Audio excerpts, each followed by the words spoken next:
Hello, my friend. This is Pete Torre, the author of Connect with Ruthless Honesty. And I want to welcome you to part 3 of our mini-series where I take an inside look at each one of the chapters of my book. This mini-series is in partnership with Miami Community Newspapers. If you've seen the first 2 videos, you've seen the start of this journey. Chapter 1, I talked about who I was, where I came from. Chapter 2 was the great wake-up call, the news I received of my prostate cancer 2 years ago, how I responded, the experience I had, the emotions that I went through, the questions that came out of all of that. And now, part 3. And in part 3, chapter 3, is my self-discovery. Here is where I started to look at all the questions that came out from my significant moment of adversity. Let me start with this.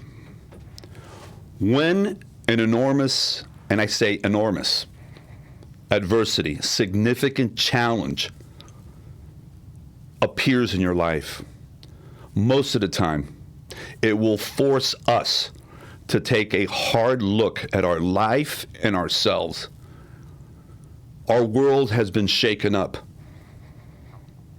Uncertainty reigns. So what we end up doing is looking at the big picture in our lives as to what all of this means. When we take the time to reflect, and in a situation like this moment of adversity, it is imperative that we take a step back and making sure that we are reflecting and looking at things from a place of being ruthlessly honest. The very first thing that we realize is that God has carried us through all of our countless experiences and challenges. And He has been there all along, getting us out of one situation after another. So that's the first thing that happens. And it becomes very clear if we're humble and if we are being ruthlessly honest. At this point, we now are ready to take a deep, deep dive into ourselves. What I like to say is a golden opportunity, because that moment of adversity is a blessing in disguise. So when we take that deep, deep dive, and I mean deep, once again, when we do it with ruthless honesty, we will discover things about ourselves that we really like, that we really love, but yet there are other things that we're not so proud of, that we just don't like about ourselves. So we get a mix and match. And that, my friends, is the truth. We will discover both. Through this exercise in self-reflection, we have an opportunity to take a hard look at ourselves, and when we do that, we will understand what our true purpose is in life. Many of us are lost. Many of us are not quite sure who we really are and what we are meant to be and to do. So for me, as for many, many folks that are out there, taking that deep dive will allow us to discover our true purpose. There are many discoveries that we will make, but there's a couple of more that I want to share with you today. What you will find out when you take a look at your life and to the past and even in the current situation you're in, you will uncover the fact that you have not done things by yourself. Obviously, God has been with you, but so have the people in your lives, your family, your close friends, your business associates. You will realize that people need people. We cannot do anything in life or live our lives by ourselves. It is a rude awakening. It is ruthless honesty that we need people. But yet, I have to caution the right people. We want to make sure that the folks that we are connected with have similar values and believe in many of the things that we believe in so that there can be a real, true connection. Another thing that you're going to uncover is the freedom that you have longed for. When you do that self-reflection, okay, you're going to uncover a lot of limiting beliefs.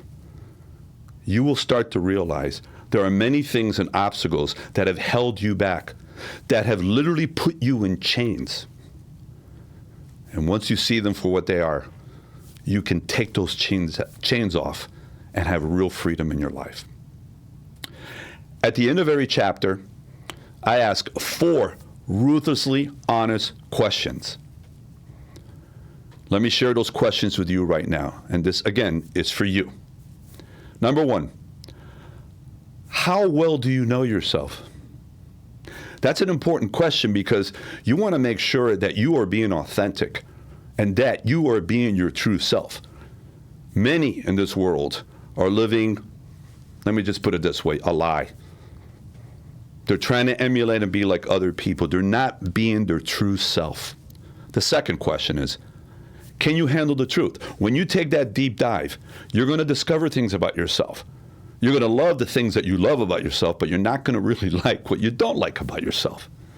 Can you handle that truth? And are you willing to make the changes you need to make in order to become a better person? The third question, how often do you connect with family and friends? As I just mentioned to you, people need people. You need people, the right people. Do you reach out to them in their time of need? Are you there for them when they're facing a moment of adversity? And the fourth and final question is, do you understand what real freedom means? If you don't, you will understand what that means once you take that deep dive into yourself. And that many times only happens when we feel that that is priority. And unfortunately, that becomes a priority when your world is shaken up by something that came out of nowhere.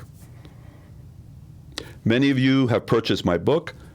I hope that you have begun to start reading it and have made it, hopefully, a new part of your life. For those that have bought my book and you haven't read it yet, I strongly suggest that possibly you open up the book and start reading it today. And for those watching right now that have not gotten a copy of my book, I'm going to ask you to go to my website, peakconnects.com, and get your copy today. Take some time to read through it because I wrote this book for you. I was inspired by God. It's my story, and it's what I went through, the transformation. Yet, it's something that I believe could be incredibly worthwhile for you. We have another video coming out real soon. It'll focus on chapter 4, which is a new philosophy. Don't miss that one. In the meantime, thank you very much. Have a great day, and God bless you.